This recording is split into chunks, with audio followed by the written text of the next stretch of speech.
what is the main difference between a self-managed strata and a professionally managed one that a prospective home buyer should be aware of?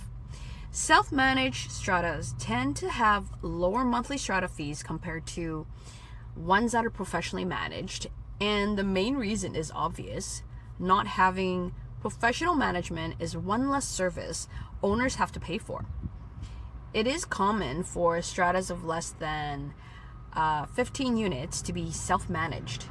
Imagine a service contract with an annual cost of $7,000 for a strata of 6 units.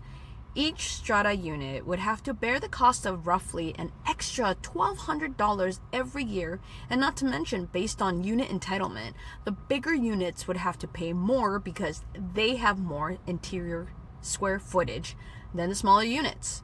So that's why homeowners are more inclined to forego the professional service. There are definitely pros and cons to being a self-managed strata. I'll list a few examples of each, starting with the pros. Benefit number 1, everyone saves money. That's an easy one. Next, stratas that are self-managed tend to be more casual about rules and bylaws and record keeping because they either really don't care about or aren't familiar with or prefer not to adhere to the Strata Property Act. This means if you wanted that kitchen renovation, you might not need to even deal with getting approval from the Strata Council. You might just get to do it the way you want to, including not using professional contractors to save money.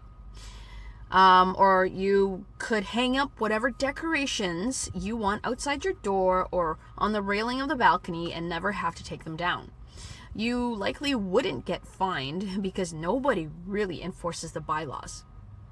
And the last pro that I can think of, regular maintenance and repairs likely won't be scheduled into the year like in a professionally managed building. So there could be less disruptions to your daily life. For example, moving your vehicle onto the street so the cleaning company can power wash the parkade, or there won't be the individual unit fire inspection or dryer duct cleaning where you'd have to stick around for the day to give access. And if you miss your turn, you'd get fined or have to reschedule with the strata. It's not just inconveniences you won't have to deal with, but also money you'd save as a strata by not hiring these routine services.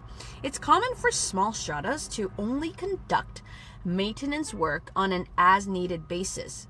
Now, let's go on to the cons of self-management. Okay, so first con, in our modern world, everyone is busy. To not have dedicated staff or council members means strata-related tasks might not get done on time or even get done at all. A self-managed strata relies on the generosity of residents who volunteer their time and skills to perform tasks that would ensure a strata is well run. If strata-related tasks such as record keeping and managing the finances get neglected, problems could arise over time, and problems are not attractive for any prospective buyer. Okay, next con. Not having easy access to industry experts and getting proper advice in a timely manner can actually cost a strata way more money in the long run.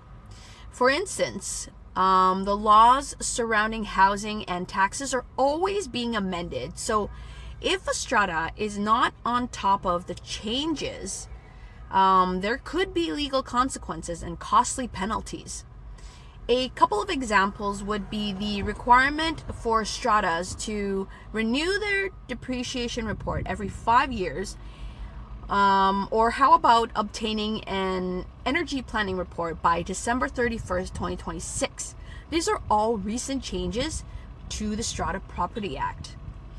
Lastly, referring back to how some stratas are very casual about rules and bylaws, By not adhering to the standard bylaws in the Strata Property Act, for instance, requiring owners to get approval from council prior to getting renovations done could pose as a huge safety hazard for not just the owner who's doing the renovations, but also to the rest of the units in the complex.